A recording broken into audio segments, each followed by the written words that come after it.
Alors, j'avais pas envie de prêcher sur ce passage.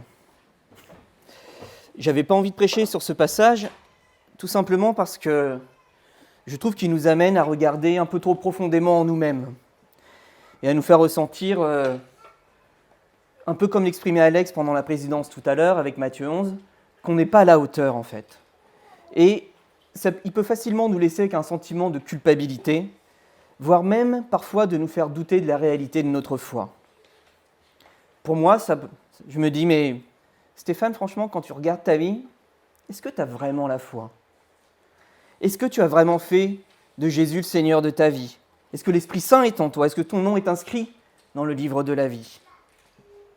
Donc, à cause de la faiblesse de ma foi, j'avais pas envie d'étudier ce passage en profondeur. Mais c'était sans compter sur la perspicacité d'Alex, notre pasteur, qui m'a dit « Mais tu as prêché sur Jacques 1, sur la première partie de Jacques 2, pourquoi tu veux faire l'impasse sur la fin de Jacques 2 ?» Alors, de façon très honnête, transparente et courageuse, j'ai argumenté qu'à raison d'une prédication ou deux seulement par an, dans 10 ans, on y sera encore. Pour toute réponse, j'ai reçu « C'est un passage difficile, mais c'est un passage important. » Alors, prêche sur Jacques 2, versets 14 à 26. Et donc me voilà avec ma faible foi à devoir gérer ma culpabilité devant la parole de Dieu. Et ce que je vous propose de faire, c'est de faire ça ensemble ce matin. Faire face à notre culpabilité, face à la parole de Dieu. Et pour bien comprendre cet épître de Jacques, et ce passage en particulier qui traite du rapport entre la foi et les œuvres, ce qu'il faut garder à l'esprit, c'est que l'apôtre s'intéresse aux conséquences pratiques de la justification par la foi. Tandis que dans plein d'autres passages de l'Évangile, du Nouveau Testament, l'apôtre Paul, dans ses lettres, il s'intéresse, lui, aux moyens d'obtenir cette justification. Et ça permet à Paul d'écrire en Éphésiens 2, le passage que Alex a lu tout à l'heure, les versets 8 à 10, que le salut s'obtient par la foi seule, sans les œuvres de la loi. Et à Jacques de dire, dans le passage qu'Hélène vient de lire, que la foi sans les œuvres est morte. Et pourtant, il n'y a pas de contradiction, ou la contradiction n'est qu'apparente. Parce que dans un cas, Paul s'intéresse aux racines du salut, tandis que Jacques, dans toute sa lettre, s'intéresse à ses fruits. Et c'est ce qu'on voit dès le début de l'épître de Jacques. Lorsqu'on lit Jacques, si vous regardez le chapitre 1, le verset 4, on voit, il y a le terme téléios en grec qui est utilisé, c'est le terme de rendre parfait, accompli. Et ça, c'est la préoccupation de Jacques. C'est d'aider notre foi à mûrir, à être rendue parfaite. Et ce que dit Jacques dans ce passage, en une phrase, ce qui est bien avec Jacques, c'est toujours très explicite. Ce qu'il dit, c'est là où il y a une foi authentique, il y a des œuvres. S'il n'y a pas d'œuvres, c'est qu'il n'y a pas de foi. Voilà, c'est très simple. Et comment est-ce qu'il fait ça ? Il fait ça par une série de questionnements. On n'a que 12 versets et il y a 6 points d'interrogation. Il utilise des images très percutantes, la stérilité, la mort. Et en fait, ce que cherche à faire Jacques, par ce système d'interrogation, de questions, c'est qu'il cherche à ébranler notre foi. Et personnellement, je trouve qu'il y parvient plutôt bien. Mais ce n'est pas par sadisme, ce n'est pas pour nous plonger dans notre misère et nous y laisser là. Au contraire, c'est pour renforcer notre foi qu'il fait ça, qu'il la remet en question. C'est un peu comme... Même si vous n'êtes pas très sportif, peut-être que parfois il vous arrive de devoir courir pour rattraper votre bus. Et lorsque vous l'avez, vous arrivez dans le bus, vous êtes essoufflé. Mais le lendemain, si vous avez à nouveau besoin de courir pour rattraper le bus, et le jour d'après, très vite vous allez vous rendre compte que vous êtes un peu moins essoufflé. Et donc, malgré un sentiment d'affaiblissement passager, en fait, votre corps s'est renforcé. C'est aussi le principe de l'acier trempé. Le principe, c'est de chauffer à très haute température une pièce métallique avant de la refroidir rapidement en la plongeant dans un liquide. Et le choc thermique, en fait, modifie la structure de la matière et la rend temporairement beaucoup plus fragile. Mais une fois le processus achevé, l'acier est renforcé.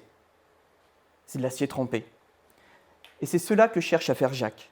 Chauffer notre foi à blanc en soulignant les incohérences et les manquements de notre vie pour la plonger ensuite dans le bain purificateur de la grâce.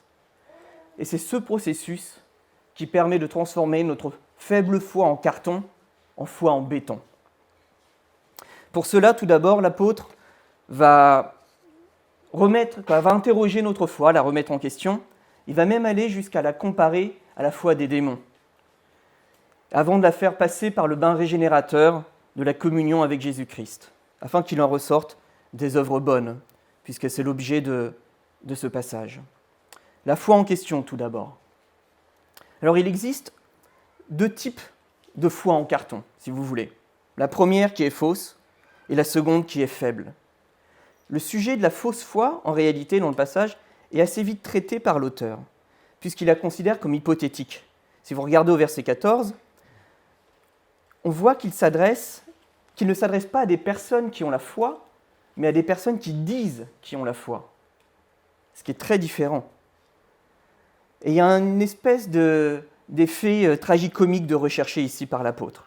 Alors certains, peut-être plus enclins à la théologie, je vois Joshua qui regarde son passage, il dit « Mais ce passage ne s'adresse-t-il pas à des faux chrétiens ?»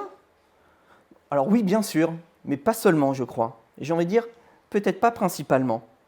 Comme le dit Calvin dans son Institution de la religion chrétienne, dans son livre 3 au point 12, je cite, « Il existe des hypocrites endurcis. Par je ne sais quel artifice, ils trompent le monde et parfois eux-mêmes.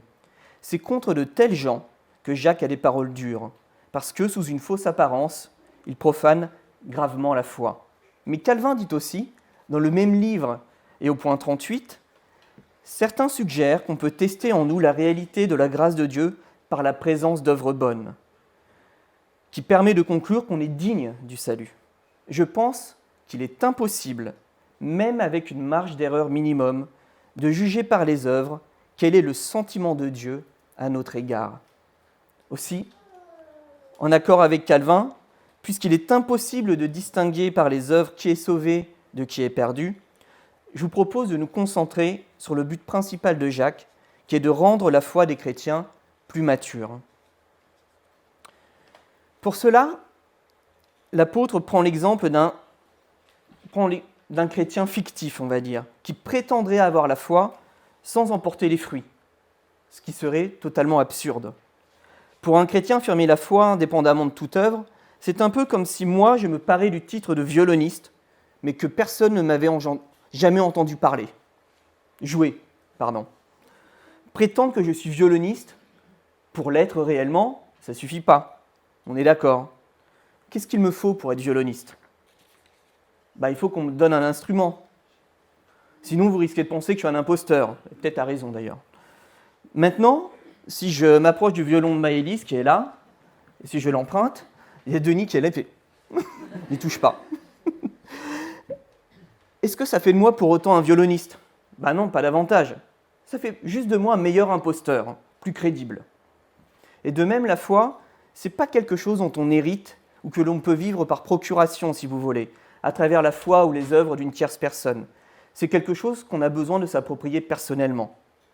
Donc si je reprends mon exemple du violoniste, qu'est-ce qu'il me faut finalement pour être violoniste ? Dites-moi.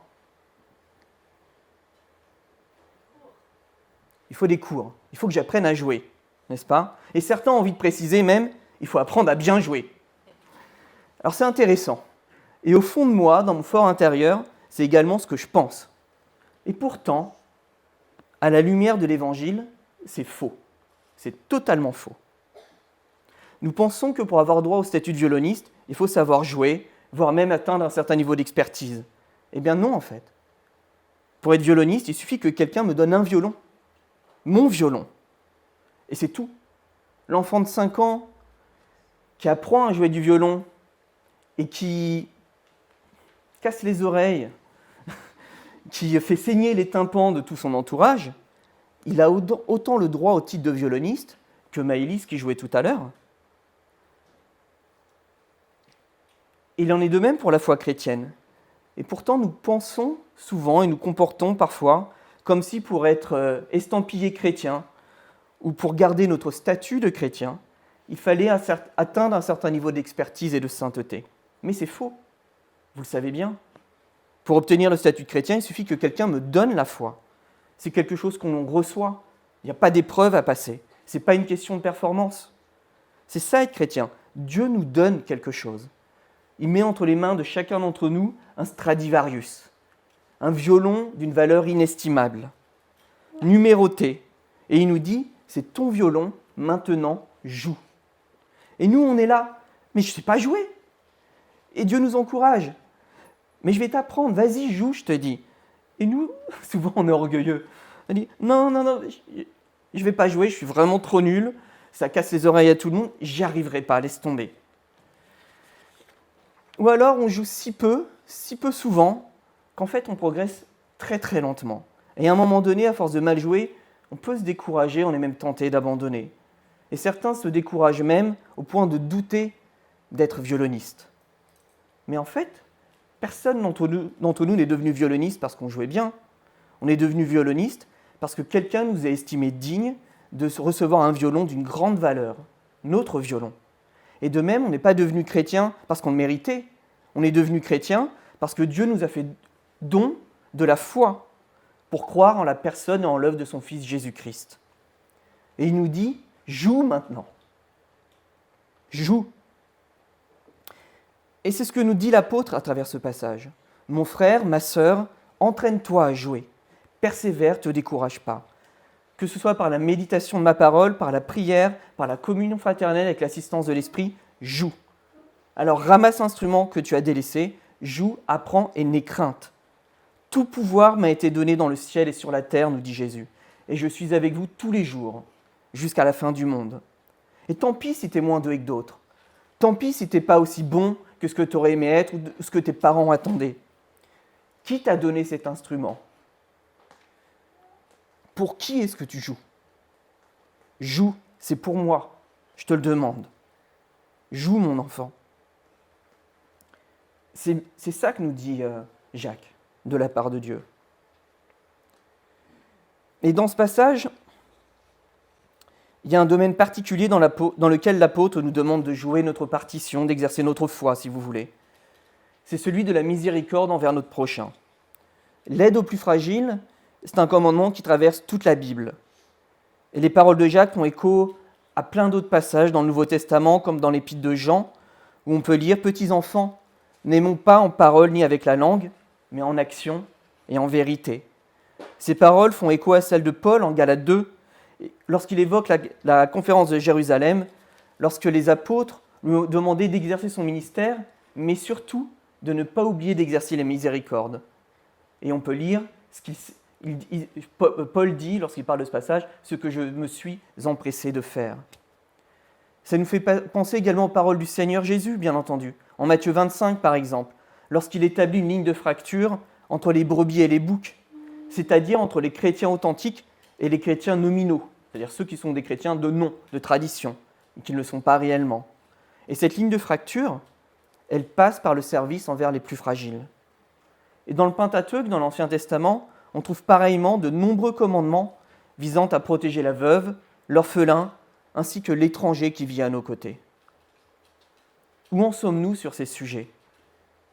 Dans nos pensées, dans nos cœurs et dans nos actions. Bon, j'espère que je ne vous ai pas totalement perdu, parce qu'on commence juste à chauffer la pièce métallique là. Et Jacques, après avoir commencé seulement à ébranler nos certitudes, en affirmant que la foi sans les œuvres serait aussi ridicule que quelqu'un qui se dirait violoniste, mais qui ne jouerait jamais de son instrument, Jacques il va être encore un peu plus trash maintenant, en faisant un parallèle entre notre foi et celle des démons. C'est donc la deuxième partie de ma prédication. Ce qu'on voit, je vous demande un petit instant. À partir du verset 18, c'est que Jacques rapproche dans un tout petit dialogue fictif deux positions radicales et opposées.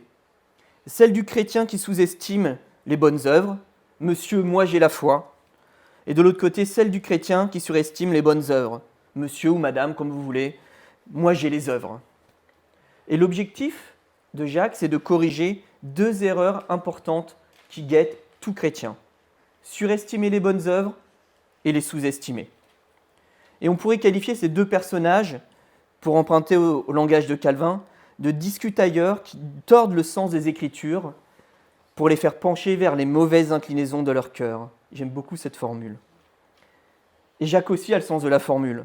Parce qu'ici, on voit au verset 19 qu'en une phrase percutante, il renvoie ces deux pseudo-chrétiens à la vanité de leur raisonnement.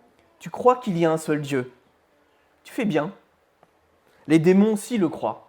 Et ils tremblent. Il n'y a plus rien à dire après ça. Mais en disant ça, Jacques nous amène à descendre en nous-mêmes également et à nous interroger dans quelle mesure suis-je moi aussi un discutailleur ?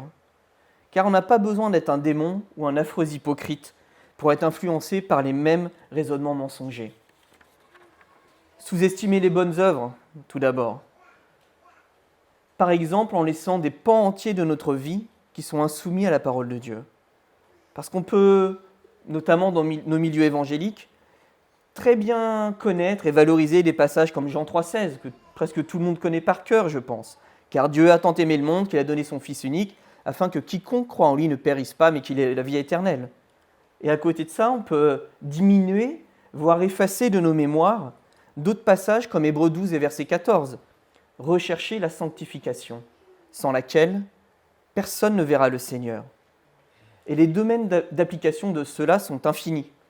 Mais je me contenterai d'un seul, qui fait partie des axes d'amélioration au sein de notre assemblée. Et ce domaine, c'est l'évangélisation. J'ai pensé à ça lors du culte la semaine dernière, lorsqu'on a chanté le chant « Alléluia, Jésus vit ». Je vous ferai grâce de chanter les paroles.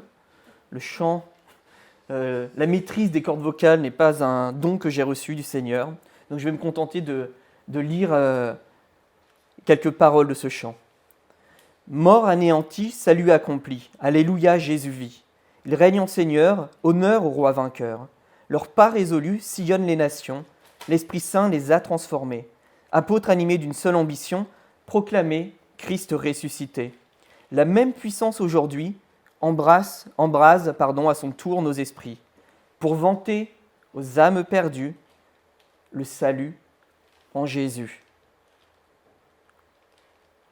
Lorsqu'on chante les chants, il faut que les paroles, pas simplement qu'on les chante, mais il faut qu'on les laisse pénétrer dans nos cœurs. Et lorsque je lis ça et que j'aime énormément notre assemblée, on a énormément de force. Mais l'évangélisation n'est pas une de ces forces. Pas encore. Et lorsque je lis ces paroles, je me dis, mais quel raisonnement obscur pouvons-nous tenir à nos cœurs pour ne pas davantage vanter aux âmes perdues le salut en Jésus, comme on peut voir dans ce chant. Et bien souvent, et moi aussi, je pourrais vous donner des anecdotes où je suis concerné par ce que je vais dire, mais on peut vivre notre vie chrétienne, que ce soit au travail, à l'école, avec nos voisins, un peu en mode incognito. En fait, on a notre personne, notre individu, dans notre chair. On est chrétien, donc on a revêtu Jésus et on met un bandeau. On ne veut pas être découvert. On ne veut pas être démasqué. Et je ne crois pas que ce soit... on est gentil, on essaie de ne pas faire de mal, de ne pas mentir, de ne pas tricher, etc. Mais quelque part, on ne veut pas que ça se sache trop que c'est grâce à Jésus. On ne veut pas retirer notre bandeau, notre masque. Pourquoi ça ? Je ne pense pas que c'est parce qu'on a au fond une mentalité d'imposteur, même si c'est ce qu'on fait concrètement. Lorsqu'on n'attribue pas nos bonnes actions, nos bonnes attitudes à Jésus, on se comporte comme des imposteurs. Mais je ne crois pas que ce soit parce qu'on est des imposteurs, on veut être des imposteurs. Je crois que bien souvent, c'est par manque de courage. On veut éviter des situations comme celle-ci. On veut éviter qu'on apprenne qu'on est chrétien engagé, pratiquant, et qu'à la machine à café, il y a des discussions comme celle-ci. Tu savais que Jean, il est chrétien, qu'il va à l'église tous les dimanches ? Non, c'est pas vrai. Mais je suis sûr que c'est un suprémaciste blanc, homophobe et cisgenre alors. Et rien que ça. Et encore, on a la chance de ne pas être catholique. Parce que si on était catholique, on aurait en plus droit, et je suis sûr que le prêtre c'est un pédophile dans sa paroisse. Merci Dieu, on n'a pas ça. En fait, on est béni, on a de la chance, donc pourquoi avoir peur ? Mais en fait, ce qu'il faut comprendre, c'est que ce type de remarque, peut-être qui peut nous toucher, si on apprend qu'on est chrétien, engagé, pratiquant, etc., c'est ces remarques qui vont nous donner l'opportunité de donner raison de notre foi. Souvent, on dit « mais je ne sais pas comment aborder le sujet ». Si les gens savent que vous êtes chrétien, le sujet va venir naturellement de temps en temps. Ce sont ces situations qui vont vous permettre d'engager la conversation et de construire des passerelles entre vous et l'Évangile, entre votre prochain qui ne connaît pas Dieu et l'Évangile. Alors oui, ce sont des situations inconfortables, on est d'accord. Mais Jésus, que je sache, ne nous a jamais promis le confort dans nos vies. Peut-être que c'est ce qu'on recherche parce que c'est bien le confort. Et c'est une valeur importante de notre société aujourd'hui. Mais Jésus ne nous l'a jamais promis. Alors mes frères et sœurs, si le salut est vraiment en Jésus, alors nous n'avons pas le droit de retenir cette vérité captive. Et il est de notre devoir de le faire savoir, quel qu'en soit le coût. Alors certains peut-être raisonnent en eux-mêmes et se disent « Non mais moi laisse tomber, je suis sûr qu'ils sont fermés, tu ne les connais pas. » J'ai envie de vous dire, mais ne soyez sûrs de rien. Regardez Paul. C'est un persécuteur de l'Église. Donc ne soyez sûrs de rien. Peut-être, j'espère pas, vous êtes moins nombreux, il y en a qui se disent « Non mais ça va, de toute manière Dieu pardonne. » Alors certes, Dieu pardonne. C'est son boulot, on pourrait dire, n'est-ce pas ? Mais à ce moment-là, avec Jacques, j'aurais envie de vous répondre « Mais veux-tu comprendre, homme ou femme vain, que la foi sans les œuvres est morte ?»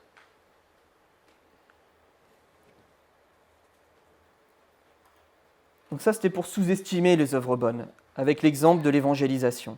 On peut également les surestimer.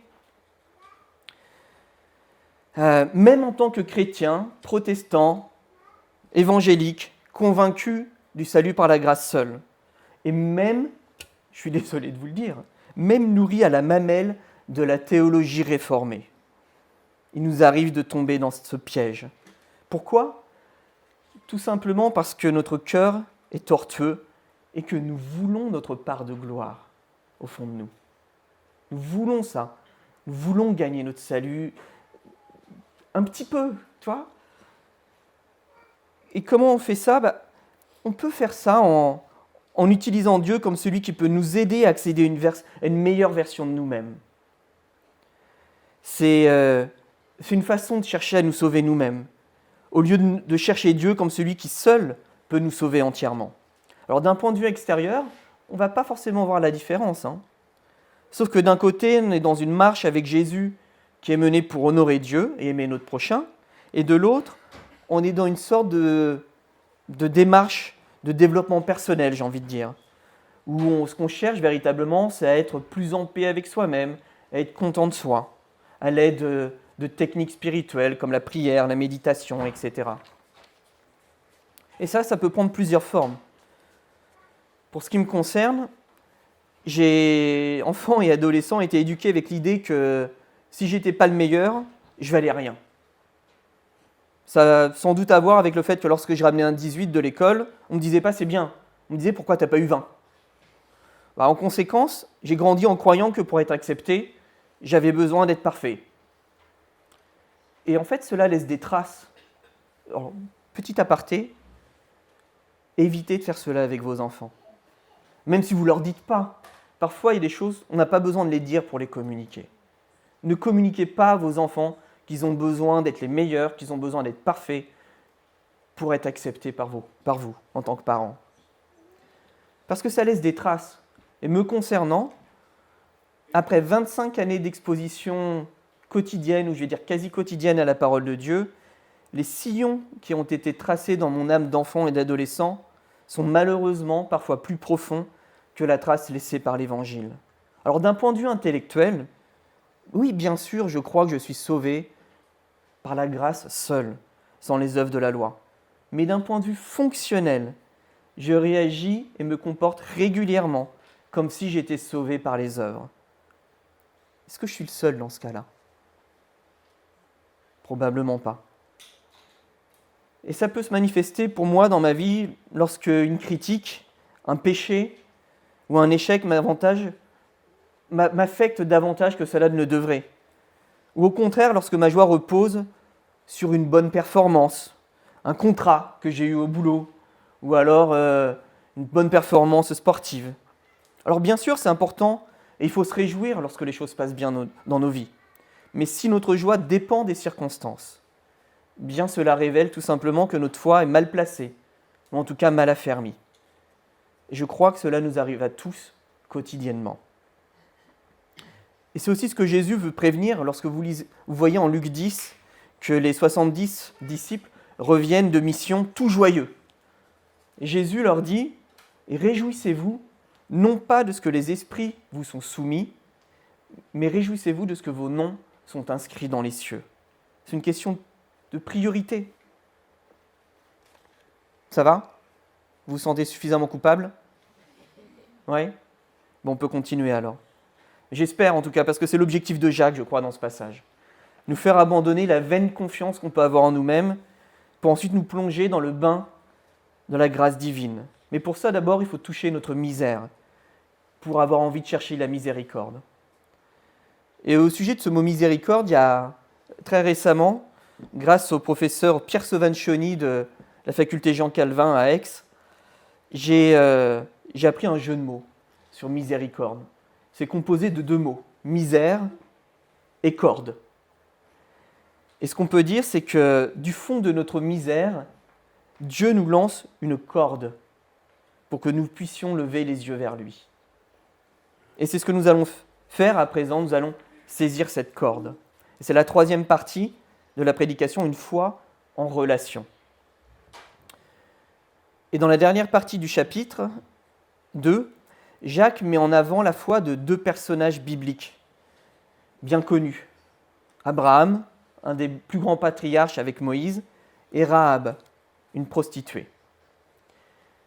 Et ce qui est intéressant dans la fin du chapitre, c'est qu'à côté des formules décapantes coutumières de Jacques, on trouve sous sa plume des mots, le vocabulaire de l'ordre de l'intime, comme père, fils, ami.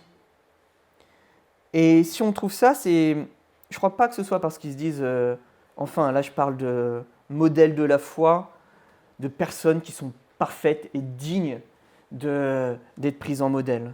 Ce sont des modèles, oui, mais lorsqu'on connaît l'histoire de la Bible, lorsqu'on connaît les personnages, on sait que ce sont des modèles de pécheurs qui sont rendus parfaits par la miséricorde de Dieu, qui ont été touchés par cette miséricorde et qui ont, en échange, obtenu la foi. Parce que pour ce qui est de la perfection et des mérites d'Abraham, entre le moment où on voit qu'il était justifié par la foi en Genèse 15 et celui-là qui est le passage en Genèse 22 qui est évoqué dans Jacques, alors il s'est passé 7 chapitres, mais ces 7 chapitres, ça représente plusieurs dizaines d'années de sa vie. Et lorsqu'on lit ces chapitres, bien on voit que même Abraham il a eu sa part de doute et de lourdes défaillances, même lui. Quant à Rahab, j'ai envie de dire, sa profession suffit à souligner où elle en était dans le chemin de sa sanctification. Et pourtant, Jacques, il les prend en exemple tous les 2. Et on peut se poser la question de, ok, pourquoi est-ce qu'il prend 2 exemples si opposés ? Le plus grand patriarche, le père de la foi, et une prostituée. Mais je pense qu'il prend 2 exemples opposés exactement pour la même raison que Dieu a voulu intégrer Rahab, une prostituée, dans l'ascendance du Messie. Et vous pouvez voir ça dans plusieurs passages, mais notamment comprendre ça en lisant la généalogie de Jésus en Matthieu 1 et verset 5. Jacques et Dieu, ou plutôt Dieu et Jacques à travers lui, cherchent à rassembler ses enfants sous la bannière de la grâce, en les assurant de son accueil, quelles que soient leurs conditions, quelle que soit leur origine, quel que soit leur âge, la couleur de leur peau, leur croyance d'origine, quel que soit leur genre, et quelle que soit leur faute, quelle que soit leur culpabilité. Il cherche à nous rassembler sous la bannière de sa grâce. Vous vous sentez nul, parfois, ou souvent, je ne sais pas, indigne, et en même temps, vous aspirez désespérément à quelque chose qui est beau et éternel. Bienvenue au club. C'est normal. Parce que d'un côté, on a été créé à l'image de Dieu, Et en même temps, à l'image d'Adam, nous sommes tous déchus des qualités qui sont requises pour parvenir à être en communion avec Dieu. Et c'est la raison pour laquelle Dieu a envoyé son Fils Jésus pour venir chercher et sauver ceux qui étaient perdus.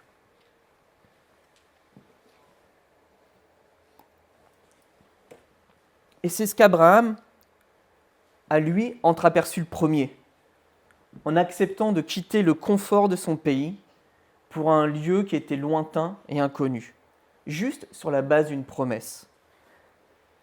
La Bible nous dit Abraham crut en Dieu, qui le lui compta comme justice. Et c'est ainsi qu'il est devenu le père d'un peuple nombreux de croyants dont nous faisons partie aujourd'hui. Et pour nous, plusieurs milliers d'années plus tard, nous savons que Jésus est le véritable Abraham. Jésus a quitté son trône de gloire dans les cieux pour venir naître dans une mangeoire. Jésus a quitté son confort et il est descendu du ciel pour pouvoir nous ramener avec lui dans le paradis perdu en Éden. Plusieurs milliers d'années plus tard, nous savons que nous avons l'assurance que Jésus est le véritable Isaac aujourd'hui. Parce que Jésus n'a pas seulement été présenté en sacrifice comme Isaac, mais il a été jusqu'à perdre sa vie sur l'autel de la croix, afin que nous puissions échapper au juste jugement qui nous attend. C'est grâce à lui que nous avons l'espérance en la vie éternelle. Et de même que Dieu a su qu'Abraham l'aimait véritablement lorsqu'il a vu qu'il était prêt à sacrifier son fils Isaac, de même, nous aussi, plusieurs milliers d'années plus tard, nous pouvons avoir l'assurance que Jésus, nous pouvons avoir... De même, nous aussi, lorsqu'on lève les yeux vers la croix, on peut avoir l'assurance que Dieu nous aime véritablement. Parce qu'il ne nous a pas refusé son Fils, son unique. Et en fait, au fur et à mesure que cette vérité pénètre en nous, alors on devient capable, avec l'assistance de l'Esprit, de soumettre nos désirs et nos volontés, nos priorités à sa volonté, à la volonté de Dieu. Lorsque nous réalisons enfin que la quête de sens qui nous anime, la quête d'identité, de sécurité que nous recherchons de façon frénétique à travers les plaisirs, la beauté, la force, l'intelligence, la renommée, le sexe, l'argent, tout ce que vous voulez, en fait, lorsqu'on comprend derrière tout ça, ce qu'on recherche, c'est la grâce de Dieu et qu'on le trouve qu'en Jésus seul, alors on devient capable, nous aussi, d'avoir envie d'accomplir les bonnes œuvres auxquelles Jacques nous appelle dans ce passage. Et c'est de cette manière que les bonnes œuvres que Dieu produit en nous, sous l'effet de sa grâce, nous justifient, comme dit Jacques. Et nous justifient non pas au sens d'effacer le péché et de nous imputer la justice, mais au sens de révéler, de manifester que nous avons réellement la foi. Et c'est ainsi, mes frères et sœurs, qu'on peut passer d'une foi en carton à une foi en béton. Pour conclure, j'aimerais finir avec ces paroles de Calvin, toujours tirées de l'Institution de la religion chrétienne, au livre 3. La diversité de sentiments du croyant, joie et détresse, confiance et culpabilité, joie de vivre et horreur de la mort, provient de l'imperfection de notre foi. Pendant la vie présente, nous n'arrivons jamais à nous libérer de l'anxiété. L'inquiétude qui vient de la chair menace la foi. Mais être ébranlé n'est pas succomber. En effet, la fin du combat est toujours la victoire de la foi, même si elle semble en péril. Prions. Éternel notre Dieu, merci pour ta parole qui nous sanctifie, qui nous montre nos manquements, même à nous qui avons reçu la grâce, même à nous qui professons Jésus Seigneur. Merci je te prie de la faire pénétrer dans nos cœurs, qu'elle nous remette en question, que cela nous fasse mal quelque part, mais mal dans le but de nous montrer notre misère et de lever les yeux vers la croix, afin de pouvoir saisir pleinement ta grâce. Merci pour ta patience envers nous. Puisse ta miséricorde porter ses fruits dans nos vies, pour ta gloire. Amen.